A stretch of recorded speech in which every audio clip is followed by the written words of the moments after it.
મુખ્યમંત્રી ભૂપેન્દ્ર પટેલના હસ્તે રાજકોટમાં લેઉવા પટેલ બોર્ડિંગની નવનિર્મિત બિલ્ડિંગનું લોકાર્પણ કરાયું। કેન્દ્રીય મંત્રી મનસુખ માંડવિયા અને અન્ય મહાનુભાવોની રહી ઉપસ્થિતિ।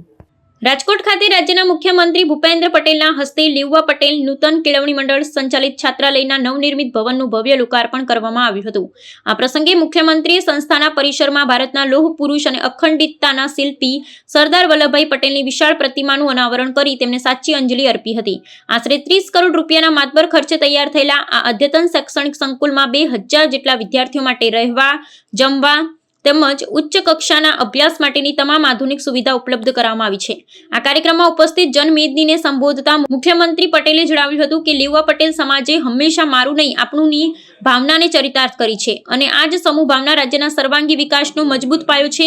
તેમણે સમાજની પરિશ્રમ, પ્રામાણિકતા, સાહસ અને સ્વાવલંબન જેવી લાક્ષણિકતાઓની પ્રશંસા કરી હતી।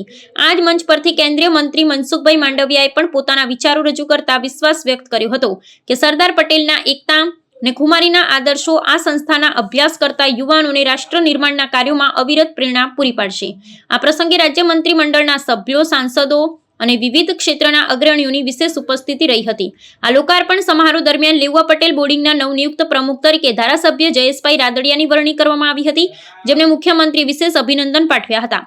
પ્રમુખ પદના કાર્યભાર સંભાળતા રાદડિયાએ જણાવ્યું હતું કે 6 દાયકા પૂર્વે રોપાયેલું આ શૈક્ષણિક બીજ આજે એક વિશાળ વટવૃક્ષ બની ગયું છે, જે ભવિષ્યમાં પણ વિદ્યાર્થીઓના ઉત્કર્ષ અને ઘડતર માટે અત્યંત મહત્વપૂર્ણ અને નિર્ણાયક કેન્દ્ર બની રહેશે। કાર્યક્રમમાં શૈક્ષણિક હેતુ માટે જમીન ને આર્થિક સહયોગ આપનારા તમામ દાતાઓનો પણ રાજ્ય સરકાર વતી વિશેષ આભાર માનવામાં આવ્યો હતો।